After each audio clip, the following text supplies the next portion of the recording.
In the Jazz Association, for example, where I get to work with both Jazzo, the main orchestra, and Jazzio, Singapore is a unique situation where the youth orchestra plays at 85% the level of the main orchestra. Other countries is usually 50% only.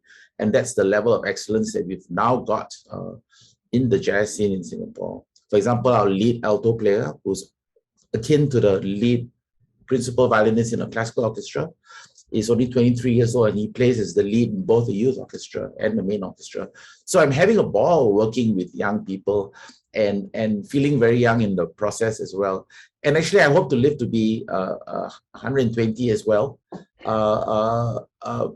And I understand that if we wait for 10 more years, they'll actually have the technology and the medicine to keep us going, not only just longevity, but quality of life. So I'm with you, Bernard.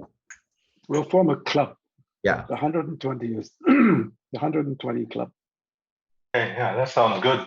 You could have whiskey that'll to go along with it. Fantastic as well. But you talk about. Bernard, you're talking about going to a geriatrician to sort out your short-term memory issues. I think that's something we all have to contend with. Jeremy, how do you cope with that? Do you find that interacting with the youngsters helps to stem that to some extent? Well, I have the same problem nowadays. My memory is very bad. And another thing, nowadays, my memory is very bad.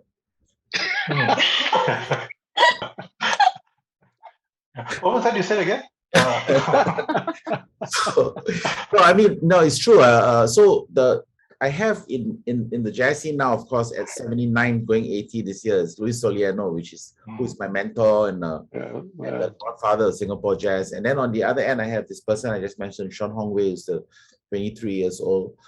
And these are the two bookends for me. And then, of course, in between is this whole range. I said in a recent interview with UNESCO International Jazz Day that in Singapore now we have the largest number of high quality jazz musicians than we've ever had in our history, and half of them are young people. And the wonderful thing is that jazz is now an O-level elective subject. So recently when I gave a talk, right, I asked my staff, why are 50% or 60% of the audience like below 20? I didn't really realize that now it's an O-level subject at that point, although I've been pushing for it and working for it for so long. And they said, oh, these are the teachers and their students. They're coming here to just get extra input for their O-levels. So it's great, right? I mean, for me, jazz has got a renaissance and it includes people. I think, however, I must say at this point, because I've been saying this a little bit to people I've been meeting, even in authority, that very often they think about when they need to push up the youth or push up the young people, they think that it is at the expense of pushing away. They have to push away the mid-age and the old people. There's a lot of that kind of thinking going on, and I'm trying to correct that, because I think what really needs to happen is that, in the old day, you never push away Count Basie or Duke Ellington just because he's 70 years old. You let them continue their leadership positions, and what you do is you expand the space to make way for young people to come up, and to collaborate. Because, in corporations, you tend to want to have people go away for maybe because there's a sharpness you need to be a CEO of a multinational, perhaps. But I also know people who are 85 years, who are still chairman and CEO of the company, and the company can't even imagine. That's not good, actually, by the way, no succession planning, but that, who can't actually operate without this person. Well, Warren Buffett, for instance. But it's interesting. There's a phenomenon called the not grandmother complex, the grandmother phenomena, which happens in certain primitive hunter-gatherers, like the Hasda, I think, in Tanzania. But more importantly, it also happens in the killer whales, in the big killer whales, where the grandmother is a really important person in a killer whale in the pod. And so there's maybe 15, 20 killer whales in that pod. And the grandmother is the one who knows where the fish are, who knows what time of the year the salmon are in these areas. And that's sort of like, in modern day terms, corporate memory is really important, and keeping those people integrated as part of the society is very important. Yeah, that's a good point you raised, Bernard, but I just find that things are changing so quickly now. I mean, with technology coming in, the parameters are shifting very rapidly. And likewise, I think whales might have a problem too because of the overfishing that's taking place.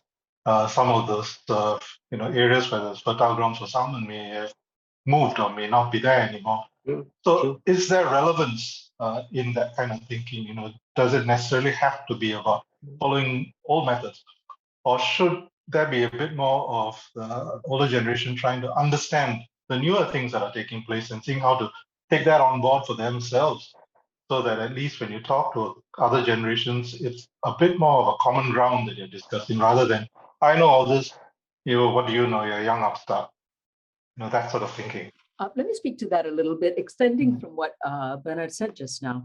If the place that older people with a lot of experience have is a place of wisdom.